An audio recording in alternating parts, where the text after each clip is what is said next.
Alhamdulillahilladzi fatiris samawati wal ardh wa jalal zulumati wan nur thumma alladziina kafaru bi rabbihim ya'dilun.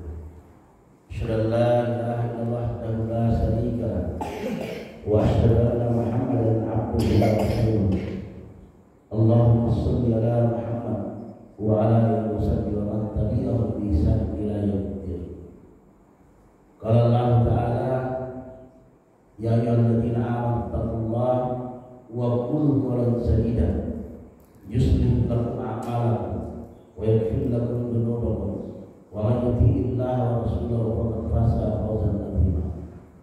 Wa qala Rasulullah sallallahu alaihi wasallam innal islama bada'a ghariban wa sayaudu ghariban kama bada'a fatuba bil ghuraba'i alladzina yasbihuna idza fasada nas. Sadaqallahul adzim wa sadaqa rasulihil karim wa nahnu ala dzalika minasy. Hadirin bapak-bapak, ibu-ibu, saudara-saudara sekalian, jamaah subuh yang dimuliakan Allah Subhanahu wa taala. Kembali kita bersyukur kepada Allah Subhanahu wa taala dengan izin dan kasih sayang Allah Subhanahu wa taala. Allah Subhanahu wa taala hadirkan kita di tempat ini, tempat yang paling mubarakah, tempat yang paling dicintai oleh Allah Subhanahu wa taala di kaumnya itu sendiri. Salat dan salam semoga tercurah ke atas baginda Rasulullah sallallahu alaihi wasallam yang asbab fikir dan kerisauan beliau, yang asbab perjuangan dan pengorbanan beliau, agama ini telah wujud di dalam hati kita. Jamaah yang dimuliakan Allah Subhanahu wa taala, ada satu kisah yang menarik ketika baginda Nabi sallallahu alaihi wasallam berada di antara sahabat-sahabat beliau. Baginda Nabi sallallahu alaihi wasallam memulai percakapan. Kata baginda Nabi sallallahu alaihi wasallam, akan datang suatu zaman di mana umat-umat lain memperebutkan kamu, menguasai kamu, seperti orang-orang rakus memperebutkan makanan di sekitar mereka. Pernah lihat Pak ya? Tidak usah makan. Kalau pembagian sembako itu, kalau ada pembagian sembako, terus ada kupon yang dibagi-bagi, sudah jelas dapat kupon, bisa dapat makanan, itu kita masih terkadang kita masih berebut. Tetapi ini lebih daripada itu.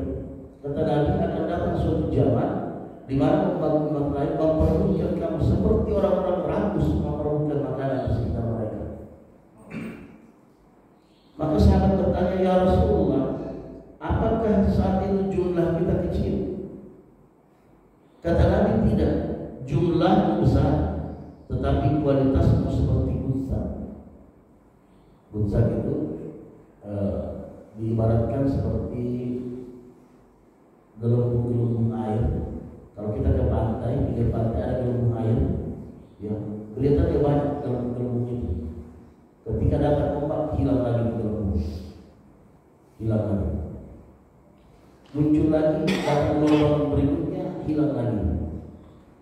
Hadirin, seperti itulah perumpamaan kata baginda Nabi sallallahu alaihi wasallam, jumlah besar, tetapi kualitasmu seperti busa. Hadirin, dan ini hari ini terjadi. Hari ini terjadi. Betapa besar jumlah orang Islam hari ini, umat Islam, tapi begitu mudahnya kita jadi domba. Bahkan kalau yang mungkin kelompok kecil bisa mengadu domba kita yang jumlah kita justru mayoritas. Dan ini yang terjadi di dalam berbahaya. Jumlah besar, tapi kualitas seperti itu. Maka kemudian sahabat bertanya, apa yang menyebabkan demikian ya Rasulullah? Maka baginda Nabi sallallahu alaihi wasallam katakan, wala yanzi'annallaha min suduri aduwikumul mahadika minkum wala yaksimanna fi qulubikum wahd. Lantaran telah terjatuh rasa takut di hati lawan-lawanmu dan telah tertanam di dalam hatimu suatu penyakit yang namanya al-wah, penyakit kelemahan jiwa. Kata sahabat, ma'allah ya Rasulullah, apa itu penyakit wah? Apa itu penyakit kelemahan jiwa? Apa kata Nabi?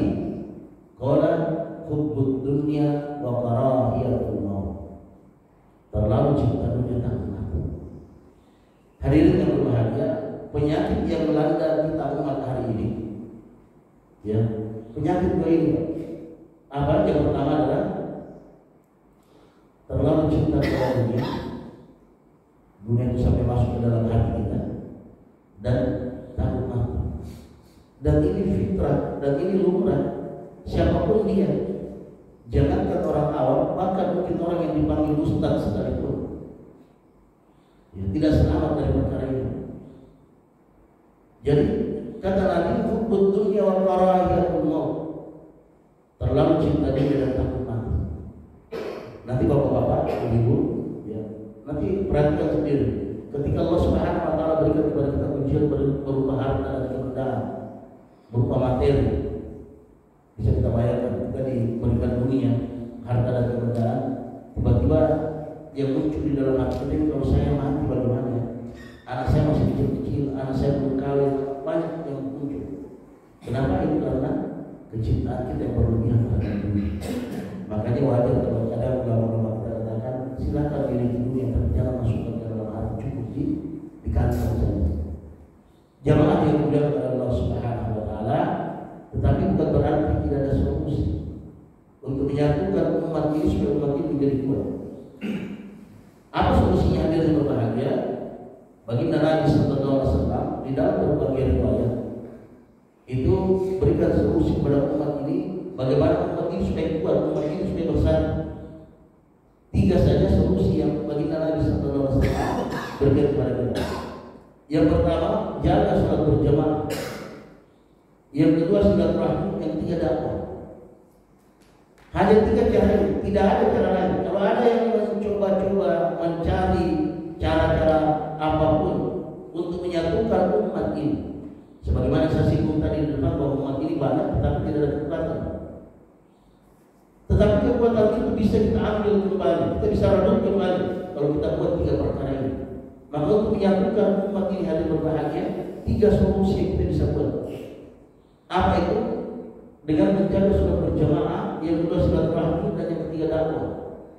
Dan tidak ada lagi cara lain untuk menyatukan umat ini kecuali dengan 3 cara. Walaupun kita cari cara-cara apa saja di luar cara ini, tidak akan bersatu umat ini. Tidak akan bersatu. Yang pertama, apa? Dengan salat berjamaah. Makanya begitu banyaknya hadis-hadis baginda Nabi sallallahu alaihi wasallam yang mengajarkan alaikum, ya, alaikum bil jamaah, hendaklah kalian yang dengan jamaah. Tetapi ada yang berbahagia untuk menyatukan umat ini, artinya bukan sekedar kita dalam jamaah, tetapi bagaimana kita menjaga salat berjamaah. Baginda Nabi sallallahu alaihi wasallam ketika hijrah dari Mekah ke Madinah, begitu memasuki Madinah yang saat itu bernama kota Yathrib, apa yang dilakukan pertama kali oleh baginda Nabi sallallahu alaihi wasallam? Yang pertama kali dibuat oleh baginda Nabi sallallahu alaihi wasallam adalah membangun masjid. Masjid yang sangat sederhana, tiang-tiangnya dari batang kurma, yang kemudian atapnya itu dari pelepah-pelepah kurma, bahkan lantainya yang berbahagia itu dari pasir. Tidak seperti yang kita nikmati saat ini. Luar biasa apa yang dipikirkan oleh baginda Nabi sallallahu alaihi wasallam untuk menyatukan umat. Nampaknya yang disatukan hanya orang-orang muhajirin dan orang-orang ansor, nampaknya. Tetapi ini pembelajaran bagi kita umat bahwa untuk menyatukan umat ini pertama salat berjamaah. Maka Nabi ada yang berbahagia. Nabi ketika sampai di Yathrib yang pertama kali beliau buat adalah bagaimana menyatukan umat, membangun masjid.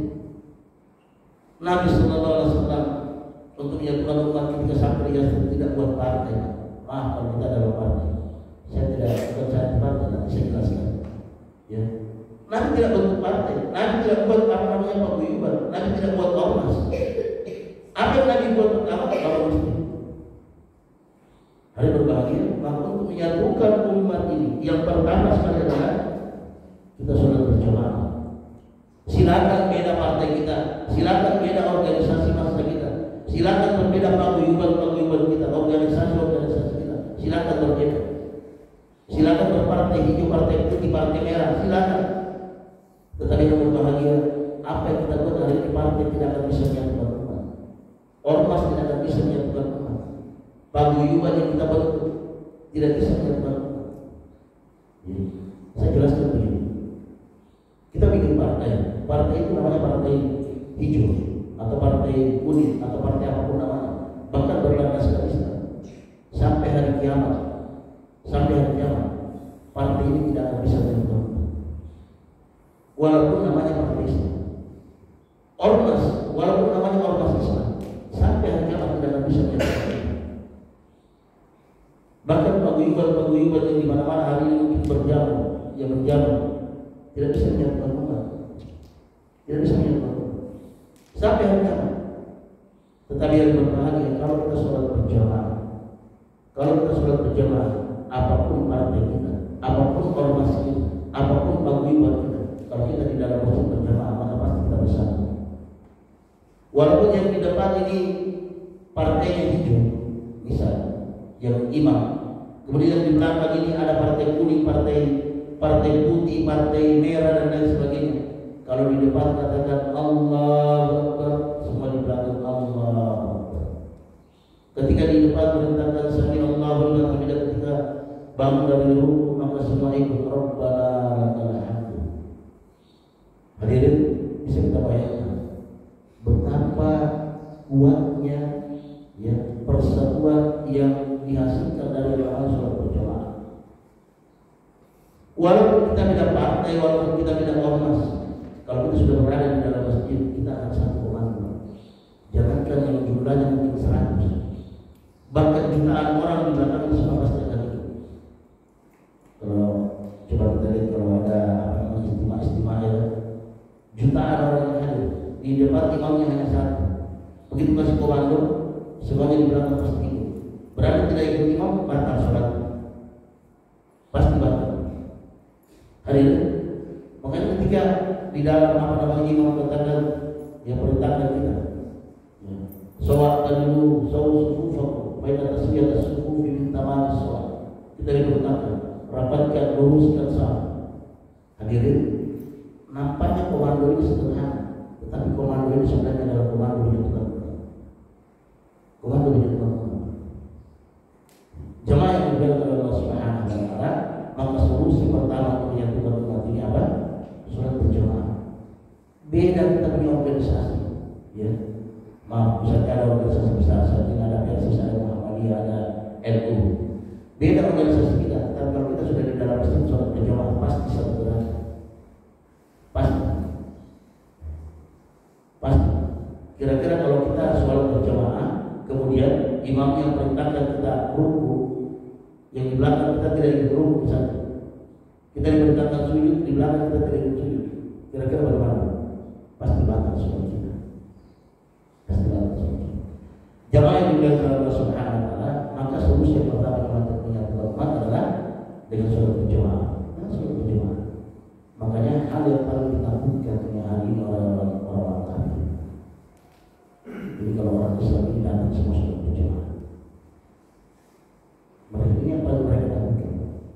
Kalau orang-orang Islam ini semua datang berjamaah, karena kekuatan Islam pertama sekali dari berjamaah. Itu yang pertama. Hadis yang dimuliakan oleh Allah Subhanahu wa taala. Yang kedua, bagaimana menyatukan umat ini? Yang kedua dengan silaturahmi. Ya, dengan silaturahmi. Hari ini terkadang kita buat silaturahmi ya hanya 2 kali dalam 1 tahun. Bagaimana? Iya kan? Hari terakhir kita buat silaturahmi 2 kali setahun. Pada saat sholat Idul Fitri, pada saat Idul Adha. Itu saja kalau kita mau buat silaturahmi. Padahal yang berbahagia perintah silaturahmi setiap saat dengan siapa saja. Nah, dengan silaturahmi maksudnya dakwah akan bisa jalan. Makanya banyak sekali yang berbahagia. Hadis dari sebaginda Nabi Sallallahu Alaihi Wasallam yang menjelaskan kepada kita atau mengatakan kepada kita tentang silaturahmi. Masarrahu ayyun masadu alaihi rizqu ayyun safi asli falayasirrahimah. Siapa yang ingin dimudahkan rezekinya, siapa yang ingin dipanjangkan umurnya, falayasirrahimahu, maka hendaklah dia bersilaturahmi. Ya, ada jamaah-jamaah bergerak dari masjid ke masjid. Ini dengan niat silaturahmi. Di mana-mana sekarang yang bergerak jamaah-jamaah ya dari masjid ke masjid dan lain sebagainya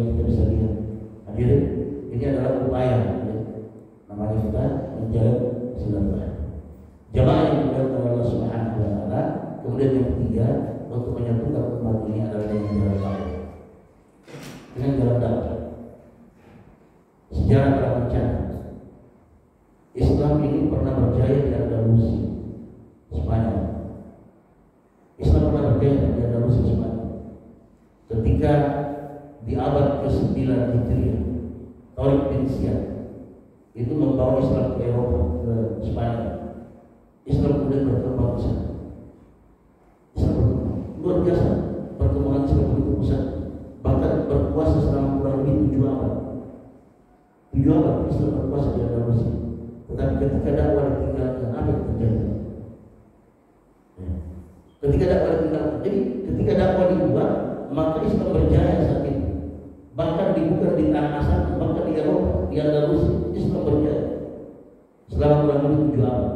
Tetapi ketika dakwah ditinggalkan, yang terjadi kemudian adalah Islam hancur di Andalusia. Bahkan sejarah mencatat tahun 1611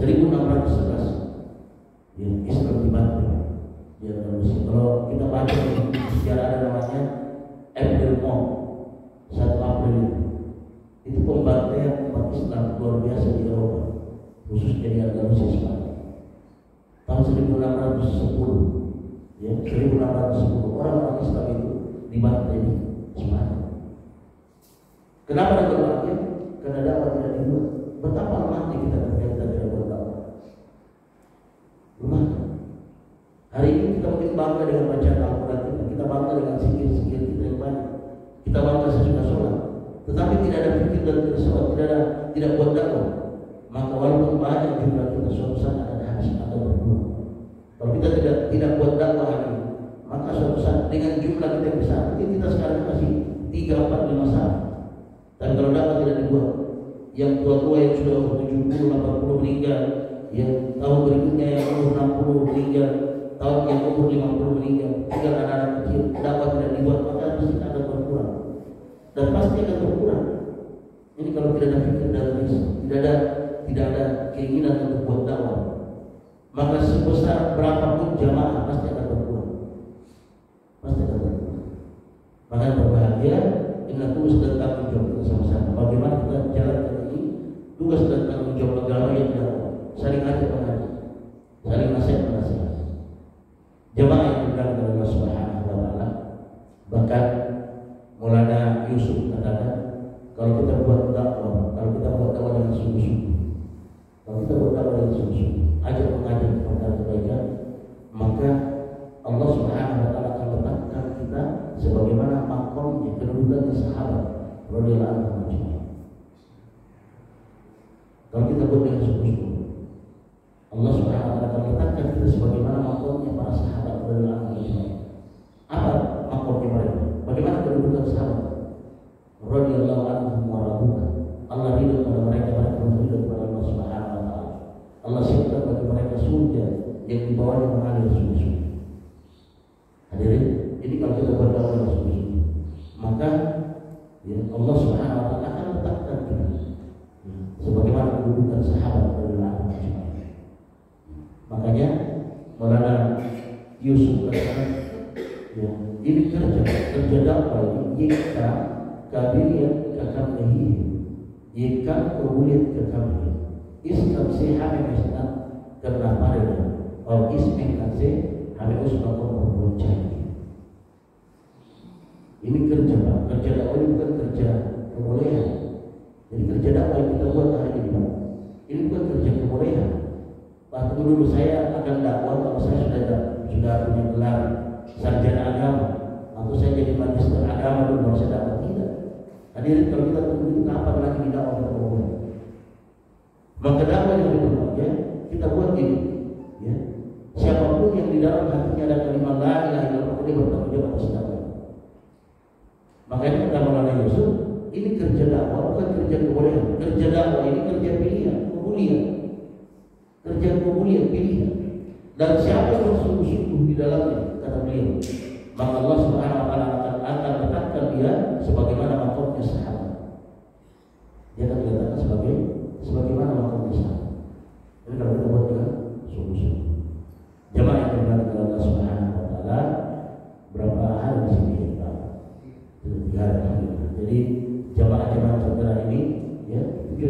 jumpa Allah, kita jalan hubungan Islamnya, kita silaturahmi jumpa Allah, mengajak untuk ketaatan kepada Allah Subhanahu wa Ta'ala. Maka hari berbahagia, jemaah-jemaah seperti ini, bapak-bapak belum pernah mungkin mencicipi untuk keluar dari Allah Subhanahu wa Ta'ala, luangkan waktu untuk sama-sama memperjuangkan agama. Jemaah dengan Allah Subhanahu wa Ta'ala, maka kata Maulana Imam Hasan, ya, bagaimana setiap umat ini menyibukkan dirinya untuk perkara agama. Karena kalau kita tidak sibukkan diri kita, kalau kita tidak sibukkan diri kita dalam perkara-perkara agama, pasti kita sibuk juga. Ya.